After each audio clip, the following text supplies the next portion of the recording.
여러분 오셨어요.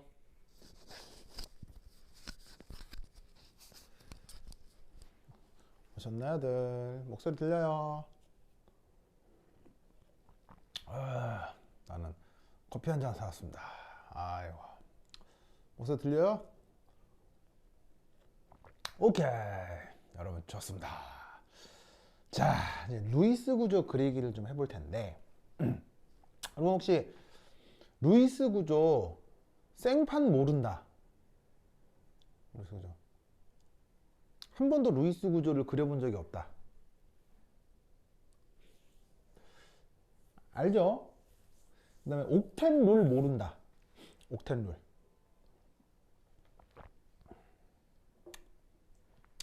오케이, 됐습니다. 여러분 옥텐 룰 정도는 여러분들 다 안다고 생각할게요. 옥텐 룰하고 루이스 구조 그리기는 기본적으로 어느 정도 여러분들이 알고 있다고 감안하고 그냥 내가 얘기를 좀 하겠습니다. 루이스 구조 되게 좀 얘기할 게 많아서 너무 기초적으로 얘기하면 시간이 많이 걸릴 것 같아요. 그래서 여러분들 루이스 구조에 대한 어떤 이해는 어느 정도 기본적으로 돼 있다고 생각하겠습니다. 자, 됐습니다. 자, 그럼 이제 어디를 보느냐? 역시나 3장.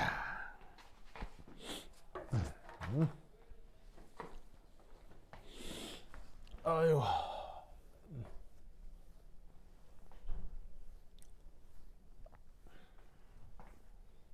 자.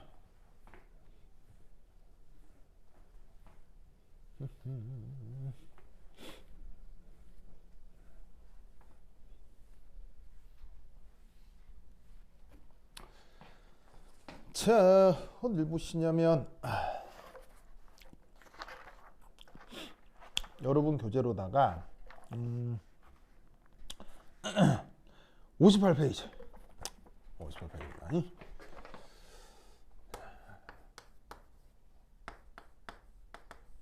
8페이지에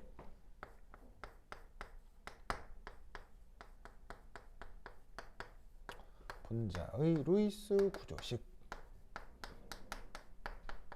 자, 이거 살펴봅시다. 자, 교재 5.1에 보면 루이스 점구조식이라고 되어 있는데 최외각 전자를 점으로 표현하는 그런 방식 여러분 알죠? 특별히 어렵지 않고요. 근데 5.2 옥텐 룰이라고 하는 게 있는데 그 옥텐 룰이라고 하는 건 뭐예요? 공유결합을 이룬 다음에 어떤 원자 주변에 8개의 전자가 나타나야 되는 걸 그걸 옥텐 룰이라고 한다고 했었죠. 이거 꼭 기억해 두도록 하시고요. 이 옥텐 룰 관련해서 예를 하나만 좀 들어볼 텐데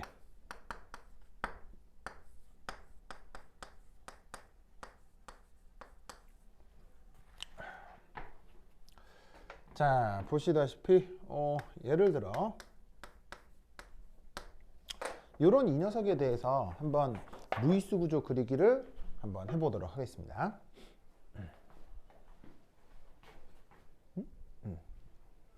자, 이 음이온은 굉장히 중요한 녀석입니다. 이름이 아자이드라고 하는데 그럼 나중에 유기화학을 공부하게 되면 굉장히 중요하게 자주 나오게 되는 녀석이지만 우선은 지금은 루이스 구조 그리기부터.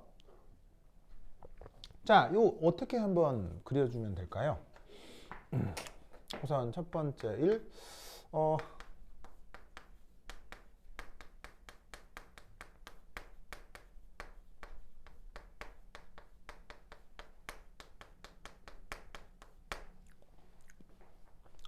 자, 어떻게 하냐면 우선 첫 번째 1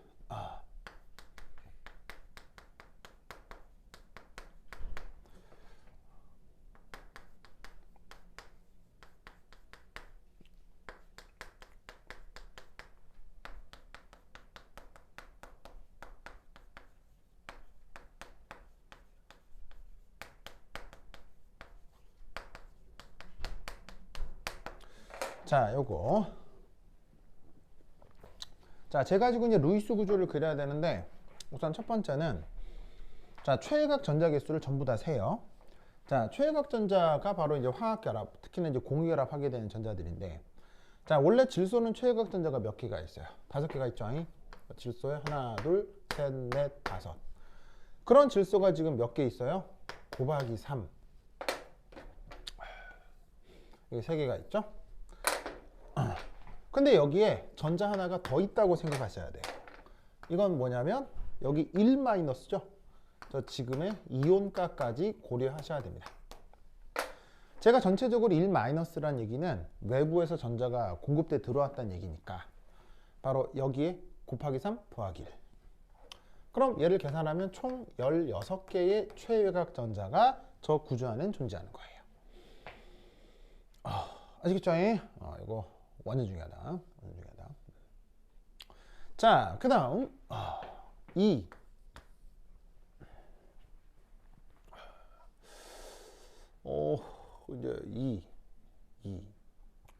2는 요거 옥텟을 만족하기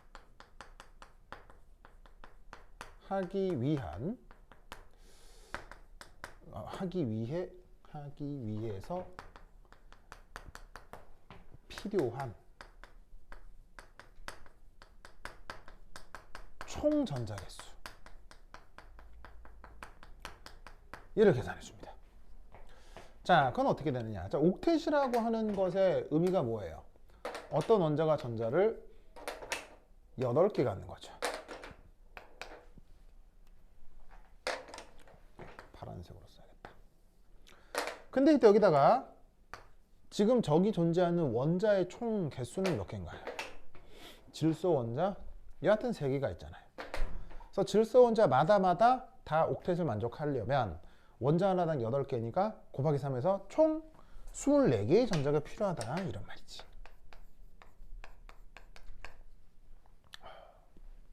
그럼 이 1번과 2번으로부터 항상 뭐가 나올 수밖에 없냐면 부족한 전자 개수가 나올 수밖에 없어요. 계산될 수밖에 없어요. 자, 그럼 그건 어떻게 하면 되느냐?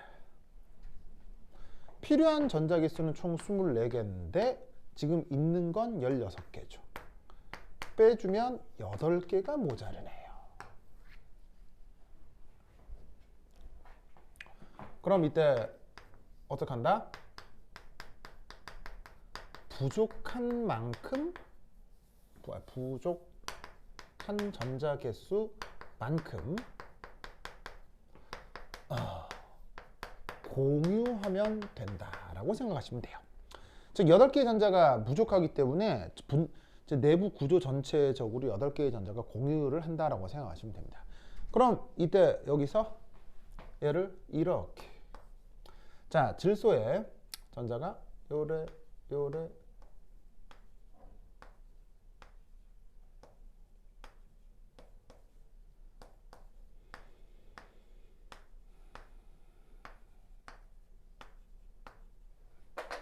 자, 점으로 찍은 건 전자고요. 전자가 총 몇 개라고요? 총 16개라고 했죠. 그럼 16개인지 확인을 합니다. 하나, 둘, 셋, 넷, 다, 여, 일곱, 여덟, 아홉, 열, 열하나, 열둘, 셋, 넷, 16개죠. 그럼 16개 사이에서 옥텟을 만족시키면 되잖아요. 그럼 이때 뭐라고? 부족한 만큼 공유한다고 했는데 몇 개의 전자가 공유결합을 해요? 8개의 전자가 공유결합을 한다고. 그럼 이때 여기서 어떻게 된다? 여기에 있는 점과 점 사이를 보시다시피 이렇게 연결해주면 된다는 얘기죠. 아시다시피 공유전자 2개당 1개의 결합선으로 표현하면 되죠.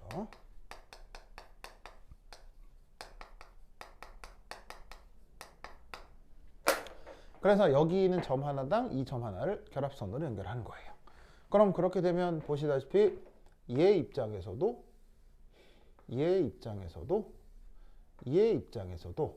모두 뭐를 만족하게 됩니까? 옥텟을 만족하게 되죠. 옥텟이 뭐예요? 주변 전자 모두 다 8개가 되는 거죠. 얘 입장에서도 하나, 둘, 셋, 넷, 다, 여, 일곱, 8개가 주변에 있다고 생각하면 된다는 거죠. 그래서 이것이 바로 뭐다? 저 N3-의 루이스 구조 그리기입니다. 아시겠죠? 자, 이때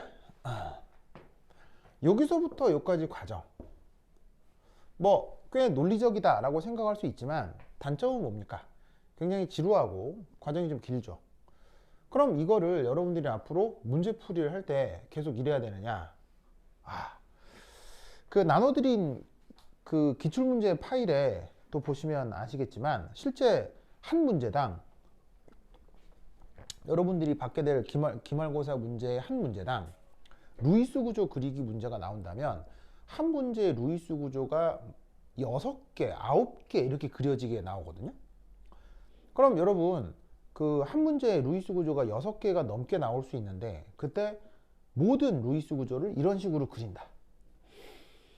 그럼 어떻게 되겠어요? 시간이 억수로 가겠죠. 여러분들 중간고사 쳐봐서 아시겠지만 성적은 뭐로 결정돼요? 실수와 스피드로 결정되죠. 실수는 줄이고 스피드는 올리고. 아시겠죠? 그러니까 문제 풀 때 루이스 구조 그리기 이렇게 하면 명확하다는 건 알겠지만 모든 문제에 대해서 이렇게 그리시잖아요. 그럼 시간 쫓겨가지고 좋은 성적 받을 수가 없어요. 그럼 어떻게 된다? 요렇게.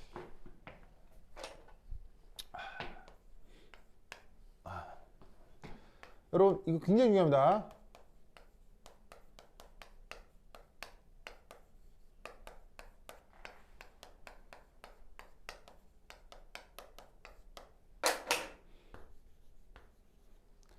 으아,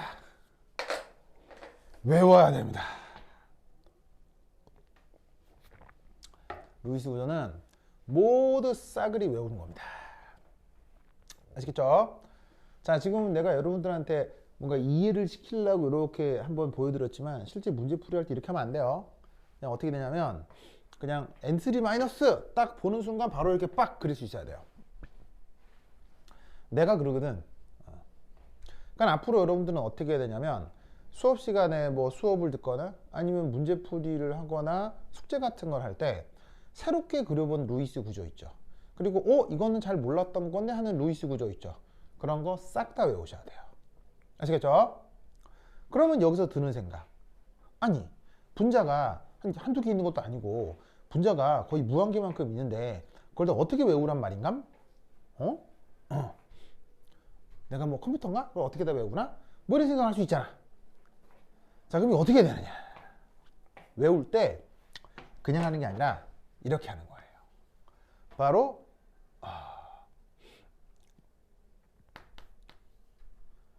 아이소 일렉트로닉 한 것들을 그룹핑합니다. 아이소 일렉트로닉 한 것들을 그룹핑한다. 자, 아이소 일렉트로닉이란 이상한 말이 있는데 이게 어떤 뜻이냐면요. 곧 보시면 아시겠지만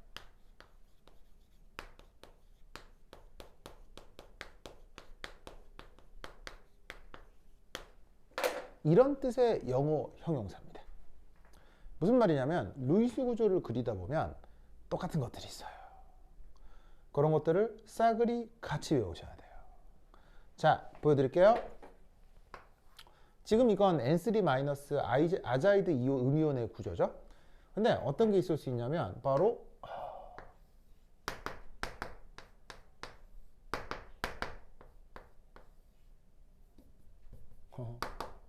이거 뭐예요? 이산화탄소요. 이하고 얘 루이스 구조 어때요? 똑같잖아. 그 다음에 이런 것도 있을 수 있어요.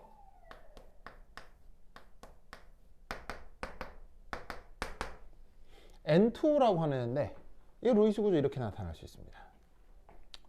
그 다음 이제 또 뭐가 있냐면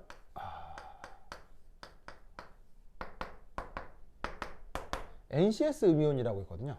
이게 이렇게 나타납니다. 무슨 뜻인지 알겠죠? 그럼 보시다시피 얘나 중간에 원자들만 바뀔 뿐이지 저 이중결합 양쪽에 있고 한 상황이 지금 뭐 특별히 뭐 똑같아요, 달라요? 완전 똑같잖아. 그럼 어떻게 돼야 돼?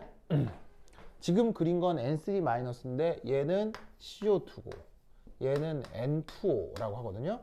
그리고 얘는 NCS- 음이온이라고 하는데 얘 N3- 이런 걸 그룹핑을 해서 구조가 똑같다 이렇게 외우셔야 돼요. 아시겠죠?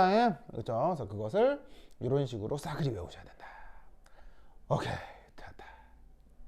자, 그리고 내가 나눠드렸던 교재 중에서 지금 내가 뽑아오질 않아 가지고 보여드리지 못하는데, 그 내가 나눠드린 교재 중에 어젠가 오늘 아침인가 내가 그 카톡방에 올려놓은 교재 중에 루이스 구조만 싹 모아놓은 그 한 서너 장짜리 그 파일이 하나 있을 거예요. 여러분 봤어요? 루이스 구조만 싹 모아놓은 거?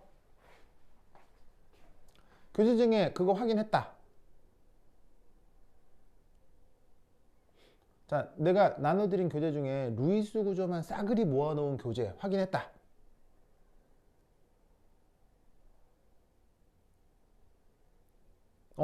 있죠. 그게 원래는 내가 학생들을 위해 만든 자료가 아니고요. 내가 그 자료 정리하려고 만든 거였거든요. 근데 이게 시간이 지나다 보니까 싹 다 이렇게 좀 정리가 되더라고. 그래가지고 거기에 보시면 알파벳 순으로 그 루이스 구조들이 쭉 나와 있을 거거든요. 그래서 그 거기에 나와 있는 것들을 보면 앞으로 여러분들이 맞닥뜨릴 거의 모든 것들이 다 있어요. 진짜 거짓말 안 하고 거의 모든 게 거의 다 있어요.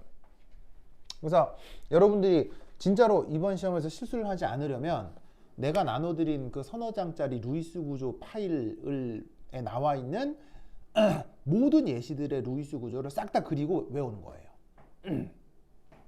무슨 말 나겠죠? 그렇게 한번 하시면 앞으로 루이스 구조 그리기 문제는 크게 어렵지 않아요. 그리고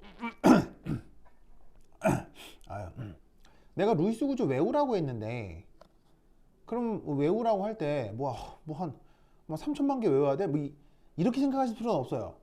이게 외우다 보면 내가 이거 그룹핑이 된다고 했죠. 그룹핑이 되기 때문에 내가 이걸 암기하다 보면 어떤 일이 벌어지냐면 얘가 그 그룹핑이 되면서 의외로 외워질 것들이 굉장히 개수가 적어져요. 그래서 아주 많이 잡아봐야 내 경험으로 봤을 때 한 10개 미만의 패턴이에요. 10개 미만의 패턴만 암기하시면 앞으로 모든 루이스 구조는 바로 즉흥적으로 바로바로 그릴 수가 있어요. 그러니까 거기에 내가 나눠드린 그 교재를 첫 번째 거부터 마지막 거까지 쭉 보면서 이거 이렇게 그려주는구나, 그 다음에 뭐 성격은 어떻구나, 그 다음에 뭐 극성 여부는 어떻구나 등등을 내가 나눠드린 그 자료를 찾으면서 그림을 싹 그려보라 이런 말이에요. 무슨 말 아시겠죠? 그죠? 그래서 완전 중요하다. 오케이, 다다. 자, 그래서 이렇게 앞으로 루이스 구조는 암기하는 걸로 하고요. 자, 그 다음 이거 한번 쳐볼게요.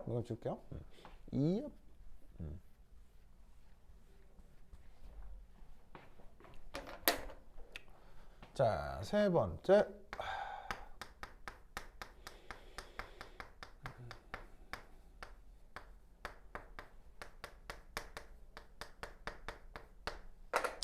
자, 루이스 구조를 그리다 보면 여러 가지 전자쌍들이 나올 수 있거든요. 그 전자쌍들에 대한 구분을 좀 해볼 텐데, 자, 이렇게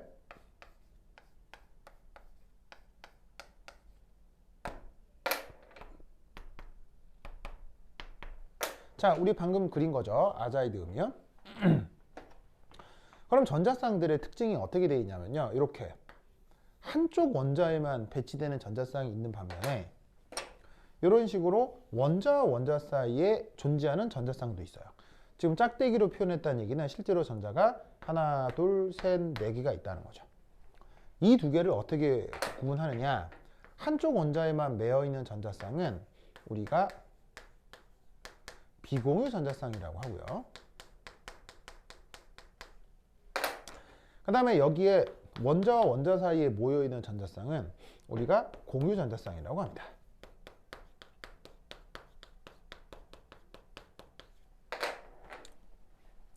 이제 여기서 이런 표현을 기억합시다.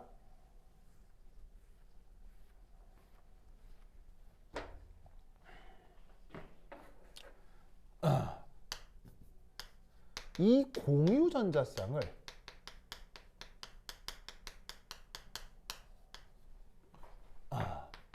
두 가지로 구분해 봅시다. 여기다 쓸까?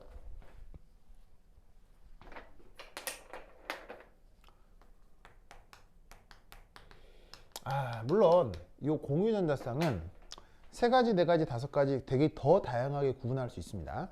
하지만 여러분들이 배우는 화학에서는 이 공유의 전자쌍은 두 가지로 구분하면 거의 뭐 대부분입니다. 세 가지, 네 가지 있습니다만 그건 우선 여러분들 커리큘럼에서 필요는 없고요. 자, 이런 게 어떻게 구분하느냐? 이렇게. 자, 루이스 구조를 그리다 보면 이렇게 됩니다. A, B, A, B, A, B. 자, 이렇게. 이런 걸 우리가 각각 뭐라고 부르냐면 단일결합, 이중결합, 삼중결합 이렇게 부르죠. 그리고 A, B는 그냥 특별한 게 아니라 그냥 일반적인 어떤 원자들이라고 합시다. 그래서 원자들이 공유결합을 이루고 있는데 이때 단일결합, 이중결합, 삼중결합에 대해서 항상 어떤 표현을 하냐면 단일결합을 이루고 있는 전자쌍. 자, 짝대기 하나로 그렸기 때문에 여긴 두 개의 전자가 이렇게 있는 거죠. 얘를 뭐라고? 시그마 결합이라고 합니다. 자, 이중결합은 짝대기가 두 개가 있는데 하나는 시그마 결합이라고 하는데 나머지 하나는 파이 결합이라고 합니다. 그 다음 삼중결합이면 하나는 시그마 결합인데 나머지 두 개는 파이 결합입니다.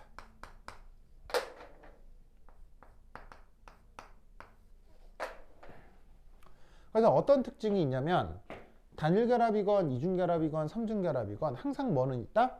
시그마, 시그마, 시그마는 있습니다. 아시겠죠? 항상 시그마, 시그마, 시그마 결합은 있고요. 거기에 나머지 파이 결합이 덧대어져 있다. 이렇게 생각하시면 돼요. 그러면 시그마가 뭐냐? 파이가 뭐냐? 당연히 구분하는 방법이 있겠죠? 네. 있겠으나 이번 커리큘럼에서는 배우지 않습니다. 딱히 배우지 않습니다. 그러니까 구분하는 건 배우지 않고요. 그냥 단일결합일 때 시그마, 이중결합일 때 시그마 파이, 삼중결합일 때 시그마 하나에 파이 두 개. 이렇게 된다는 이 구분 표현만 기억하시면 돼요. 뭐가 시그마고 뭐가 파인지는 나중에 배웁니다. 조금 있다가 다른 식으로 배웁니다. 그래서 루이스 구조 그리기를 할 때는 그냥 이렇게 구분만 해주시면 됩니다. 알겠죠? 그래서 루이스 구조 그린 다음에 전자쌍들이 어떻게 비공호 전자쌍이 있고 공유결합 전자쌍이 있는데 그 공유결합 전자쌍을 시그마나 파이 이렇게 구분할 수 있다는 거죠. 그러니까 예를 들어 지금 여기 아자이드에서도요 질소하고 질소 사이가 이중결합이니까 어디 하나는 시그마 결합인 거고요. 어디 하나는 파이 결합인 것입니다. 발음은 얘는 시그마 이렇게 읽으시면 되고요. 그 다음에 얘는 파이 이렇게 읽으시면 됩니다. 알겠죠? 이렇게 우선 루이스 구조 기억해두도록 합시다. 자, 그 다음 또 중요한 게 뭐냐?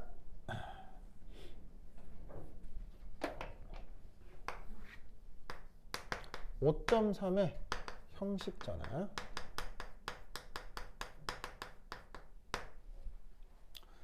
형식전화, 이것도 중요합니다. 자, 영어 표현으로 뭐라고 하냐면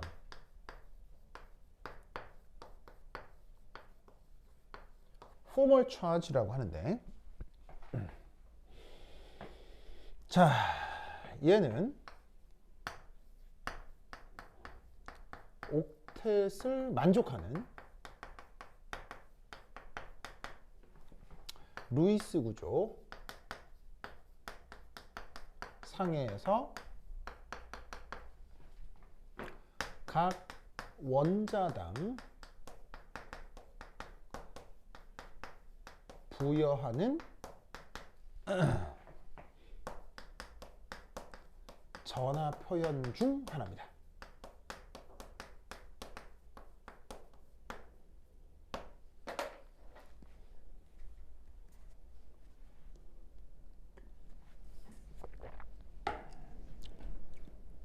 자, 그러면 이 표현에서 여러분들이 생각할 건 뭐냐면 우선 첫 번째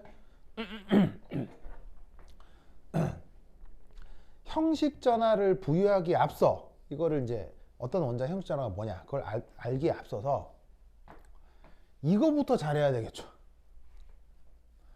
요거부터 옥텐룰 맞추기나 루이스 구조가 틀리면 형식 전화도 나가리라는 얘기입니다.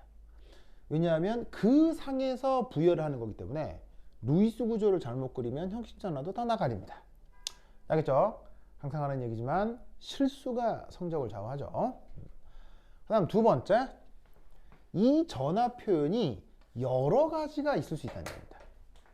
루이스 구조상에서 그 원자들에게 부여하는 전화 표시가 사실은 두 가지가 있는데 그 두 가지 중 하나라는 얘기입니다.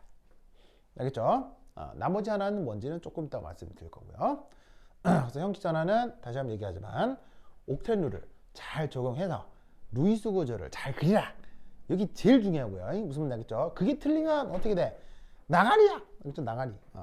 그 다음에 루이스 구조가 잘 그려진 다음 각 원자마다 전화 표현이 있는데 그게 두 가지가 있다고 했죠. 그 둘 중에 한 가지인 형식 전화를 지금 먼저 해보자 이런 말이에요. 뭔지 아시겠죠? 오케이, 됐다. 자, 그럼 이제 어떻게 되느냐? 1. 부여 방법. 자, 루이스 구조는 제대로 잘 그리라고 했고요. 우선 첫 번째 1. 그 루이스 구조상 어떤 원자 주변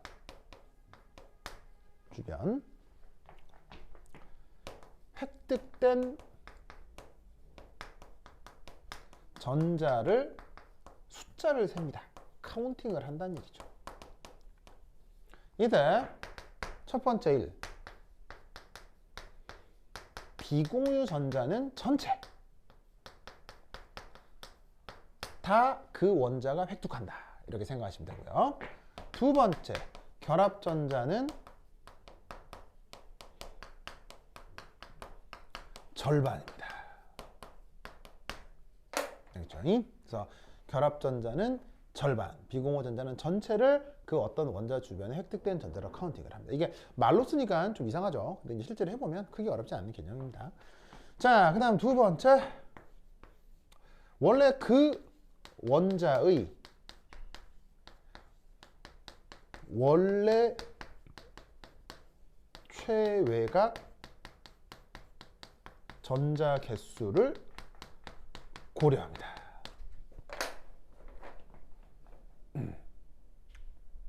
알겠죠? 그리고 세 번째, 자, 있습니다.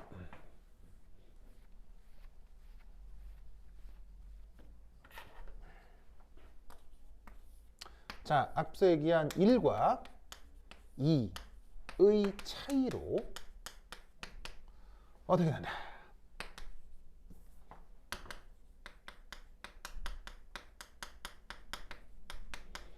형식 전화를 부여합니다.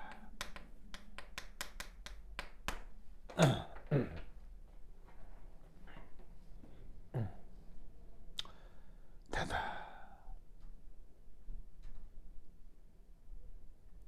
자, 그럼 이 형식 전화 또 예를 들어볼게요. 뭐 하자는 얘기인 거냐면, 자, 아까 얘기했던 요거로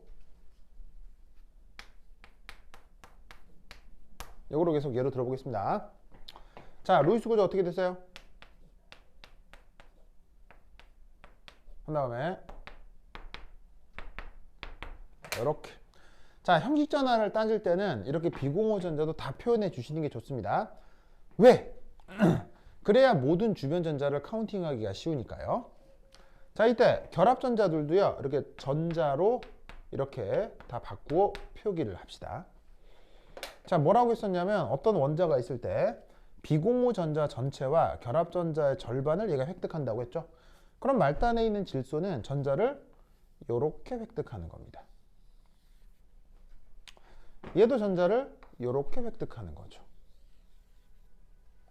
그 다음 중심에 있는 애는 비공유 전자가 없죠. 그리고 결합 전자만 양쪽에 있는데 그거의 절반을 획득하면 얘는 전자를 이렇게. 자, 이때 질소의 원래 최외각 전자가 몇 개입니까? 하나, 둘, 셋, 넷, 다섯. 자, 그럼 이때 원래 5개인데 6개가 됐죠. 얘 같은 경우 하나, 둘, 셋, 넷, 다섯, 여섯. 그럼 하나 많아졌죠? 하나 많아졌다? 그럼 1 마이너스라고 부여하는 거예요. 얘도 마찬가지로 1-고요. 그럼 중심에 있는 건 뭐겠어요? 주변 전자가 하나, 둘, 셋, 네 개로 카운팅 되죠. 원래 5개인데 4개니까 어떻게 됐어요? 하나만큼 없어졌네요. 전자 하나가 이온화된 거라고 가정할 수 있으니까 1 플러스로 형식 전화를 부여해줍니다. 아시겠죠? 그렇죠? 이런 방식이 바로 형식 전화를 부여하는 방식이고, 당연히 또 어떻게 되느냐?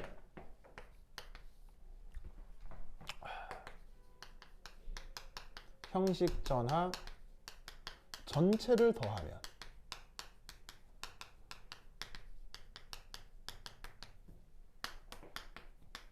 그 물질의 이온가와 같아야 합니다.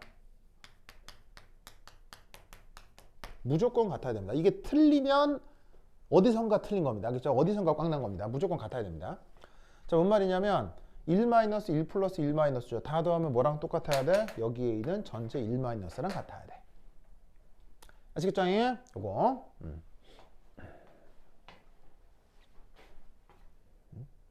좋아. 그래서 이렇게 부여하는 게 형식 전화다. 두 번째 이것도 중요한데. 자, 이게 이게 어떻게 되냐면 이게 중요한데, 사실은 이렇게 쓰여져 있잖아요. 이때 그 여러분들한테 설명을 하려고 뭐 비공호 전자는 뭐 다 포함되고 결합 전자는 뭐 절반 포함되고 이렇게 얘기했잖아요. 근데 나 같은 경우는 어떻게 되냐면 그런 계산을 전혀 하지 않습니다. 그런 계산을 전혀 하지 않고요. 바로 딱 보면 1 딱 보면 1 플러스예요. 무조건이에요, 그냥. 그렇게 돼야 돼요. 그러려면 여기 중요한데, 바로 보고, 형식 전화도 계산하는 게 아닙니다. 루이스 구조를 제대로 그린 다음에 그린 상태에서 보고 바로 판단하는 겁니다. 그렇죠? 이렇게 사실은 이렇게 구차하게 계산하는 게 아닙니다. 왜? 이게 돼야 되니까. 바로 뭐냐면 이 패턴을 외우셔야 됩니다.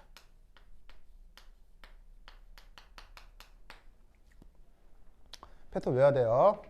그래야 제 시간 안에 다 풀 수 있습니다. 알겠죠? 자, 뭔 말이냐? 1.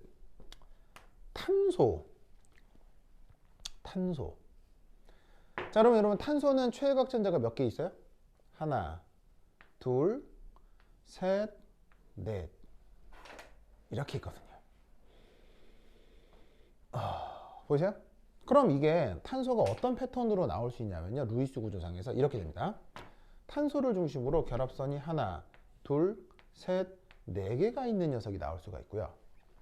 그 다음에 탄소를 중심으로요. 결합선이 3개가 있는 녀석, 이런 루이스 구조가 나올 수가 있고요. 또 탄소를 중심으로 어떤 루이스 구조가 있냐면 비공호 전자쌍이 하나 있는데 결합선이 3개인 이런 패턴이 탄소에서 나타날 수 있습니다. 뭐 그릴 때? 루이스 구조 그릴 때. 루이스 구조에서 탄소가 나타난다면 이 3개 중에 무조건 하나입니다. 다른 건 없습니다. 하나 더 있을 수는 있는데 그거는 뭐 나중에 유기화학을 할 때 여러분들이 맞닥뜨릴 것 중에는 이게 거의 다라고 보시면 됩니다. 이때 형식자는 어떻게 되느냐? 얘 중성입니다. 얘는 뭐겠습니까? 이렇게 되면, 자, 이렇게 그려지고 주변에 진짜 아무것도 없는 겁니다. 그렇다면 얘는 형식 전화가 1 플러스고요. 얘는 형식 전화가 1 마이너스가 됩니다. 자, 왜 저렇게 되는지 이해하셨어요? 이해했으면 외우셔야 돼요. 탄소가 결합선 4개잖아요. 뭐 묻고 따지고 할 것도 없이 무조건 중성이에요. 탄소가 결합선이 3개만 그려져 있는, 그리고 얘는 이제 옥텟을 만족하지 않거든요.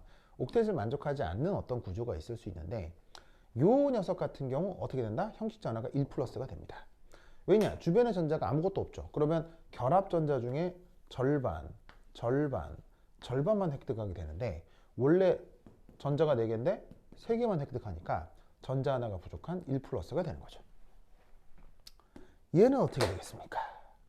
바로 이 상태에서 탄소를 중심으로 주변 전자가 몇 개가 있어요. 비공호 전자 다 획득하고 결합 전자 절반만 획득하면 이탄소는 전자를 5개 획득한 거죠. 그럼 4개가 원래인데 5개가 됐으니까 하나 많아졌죠. 그래서 얘는 1 마이너스인 거예요. 탄소의 경우 한 가지가 더 있을 수 있다고 했는데 이건 사실은 뭐 이런 거 루이스 구조 그려리 이건 거의 안 나오겠지만 혹여나 나온다면 해서 하나 더 그려드리면 탄소 중에서 어떤 전자 배치가 가능한 게 있냐면 비공유 전자가 한 쌍이 있는데 결합선만 2개가 있는 이런 루이스 구조가 있을 수 있어요. 있는데 시험에 나오긴 어려운데 근데 하지만 뭐 원리적으로 따지면 크게 어렵진 않죠. 얘는 형식 전화가 뭐겠어요? 중성입니다. 왜? 비공유 전자 2개의 결합 전자 절반이니까 하나, 둘, 셋, 4개가 원래랑 차이가 없죠. 즉 탄소는 하느님이 와서 루이스 구조를 그려도 이 4개 중에 하나입니다. 무슨 말 알겠죠? 그러면 무조건 이렇게 되면 중성입니다. 1 플러스입니다. 1 마이너스입니다. 중성입니다. 무슨 뜻인지 아시겠죠? 이거 꼭 기억하셔야 돼요. 그러니까 바로 딱 보고 그냥 중성 마이너스 플러스 중성 바로 이렇게 되는 거야. 바로 이렇게 돼야 돼. 알겠지? 완전 중요하다. 알겠죠? 자, 이제 지운다.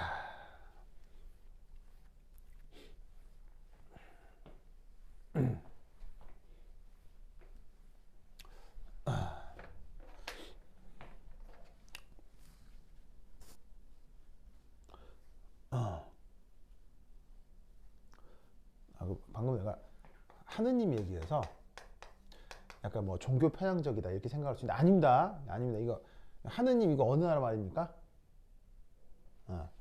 이거 우리나라 말입니다. 우리나라 말. 어디에 있는 거냐면 우리나라 종교 중에 뭐 여러분들이 지금 잘 들어봤나 모르겠지만 천도교라고 하는 그 종교가 있거든요. 예전에 이제 동학 농민혁명을 주도했던 그 종교인데 여기서 얘기하는 그 우리나라 사람들이 언급하는 신의 이름을 하느님 혹은 하늘님 뭐 이런 식으로 이제 혹은 하눌님 이런 식으로 이제 표기를 했거든요. 근데 이제 이게 이제 그 기독교가 들어오죠. 네, 서양에서 그 뭐 일제시대 전후 해가지고 들어오죠. 그 이제 기독교가 사용하는 게 이제 바이블이란 말이야. 근데 이제 이 바이블을 번역해야 될 거 아니야. 뭐 한국 사람이 다 영어를 하는 것도 아니고, 뭐 라틴어를 하는 것도 아니고, 번역을 해야 되는데, 이 기독교에서 그 하느님을 어떻게 표현해? 기독교에서 하느님을 표현 못 해요. 왜냐하면 하나님을 표현하는 건 신성모독이기 때문에 표현을 할 수가 없어. 그래서 기독교의 바이블은 하나님을 직접 언급하는 말이 없어. 근데 번역은 해야 될 거 아니야. 번역을 해야 되는데 번역이 안 돼. 왜냐하면 바이블에는 뭐 it 뭐 이렇게 돼 있고, 아니면 저기 그 유대어로는 뭐 엘로힘 뭐 이렇게 돼 있고, 즉 하나님은 되게 그 직접 표현이 안 되고요, 간접적으로 표현이 되거든요. 여러 가지 표현이 돼. 번역이 안 돼. 그래가지고 초창기 우리나라에 들어왔던 그 기독교 그 선교사들이 이걸 바이블을 한글로 번역했는데 일단 하나님을 번역을 해야 될 거 아니야. 번역이 안 되고 처음에는 그로 번역했어. 하나님을 그는 이렇게 이렇게 번역한 거야. 번역이 좀 웃겨. 그러니까 우리나라 사람들이 바로 하나님을 그로 번역하면 이 맛이 안 살잖아. 그래갖고 어쩔 수 없이 그 한국 기독교에서 그 하나님을 하느님으로 번역을 한 거야.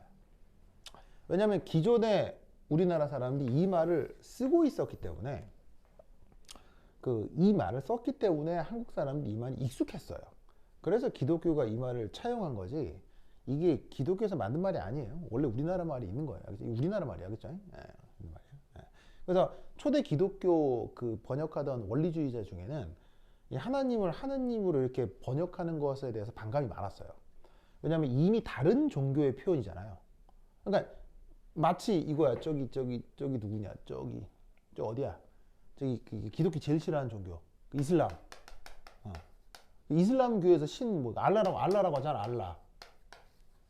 그러니까 마치 이걸 어떻게 생각할 수도 있냐면 선교사들이 그 이슬람 중동 지역에 들어갔는데 거기 바이블에 하나님을 알라로 번역한 거야. 되겠어? 그런 거야 사실은. 그러니까 이제 초기 우리나라 기독교 그 원리주의자들 중에는 이게 하나님을 하나님으로 이렇게 번역을 할 때 되게 반발도 심했어요. 근데 이게 말의 맛이라는 게 있잖아. 그 발음과 그 맛이라는 게 이제 발음을 할 때 어떤 느낌 그런 게 있잖아. 한국 사람한테는 이게 친숙해 있기 때문에 어쩔 수 없이 갑론을바 끝에 기독교가 이 하느님을 채용한 거예요. 아시겠죠? 예? 그래서 이게 뭐 이렇게 교회 다니시는 분들도 있을 텐데 원래 그렇다. 원래 그렇다. 예, 그래서 하여튼 그렇다. 그래서 이제 원래 이 말은 그 한반도 땅에 살던 사람들의 말이다. 알겠죠? 예? 하여튼 그렇다. 오케이 됐다. 그래서 내가 뭐 종교 편향적인 그런 얘기를 한 건 아니다. 자 어쨌건 자 다음 두 번째 자 루이스 구조 그리다 보면 또 대파롱 많이 나오는 것 바로 질소. 자 질소는 최각전자 몇 개? 5개. 하나 둘 셋 넷 다섯. 자 그렇다면 이 질소가 보통 루이스 구조상 어떻게 등장하느냐? 크게 세 가지로 등장합니다. 이렇게 등장하거나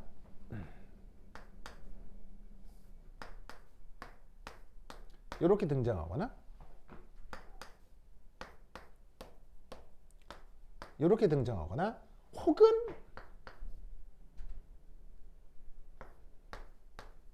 아주 드물게도 이렇게 등장할 수 있습니다.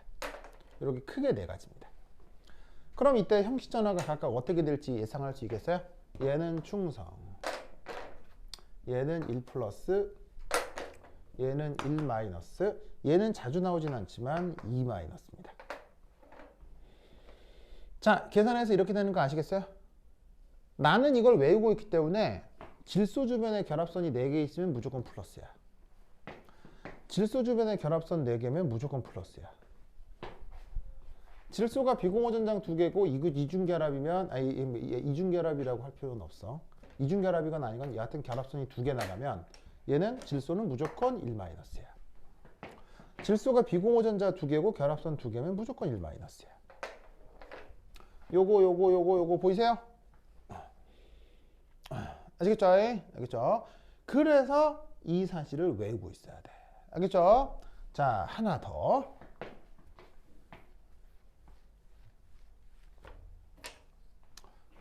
세 번째, 산소. 하나, 둘, 셋, 넷, 다섯, 여섯. 최각전자 6개죠? 자, 얘도 루이스 구조상에서 어떻게 나타나냐면 결합선이 2개 나타날 수 있고요. 그 다음에 결합선이 3개 나타날 수도 있고요. 결합선이 하나가 나타날 수도 있어요. 그럼 이런 거리면 무조건 어떻게 된다? 산소가 결합선 2개야. 형식전화 계산하는 게 아니에요. 바로 중성이야.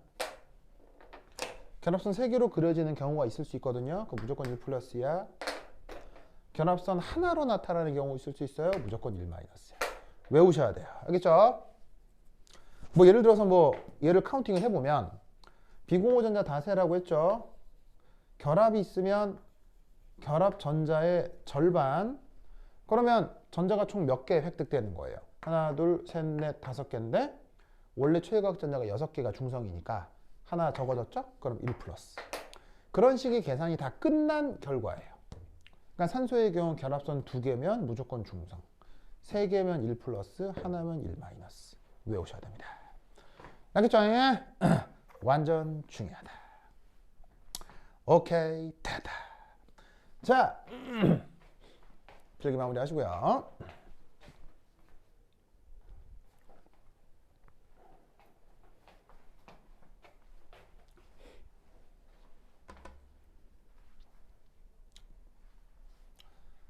자, 쓰였죠? 오케이, 됐다.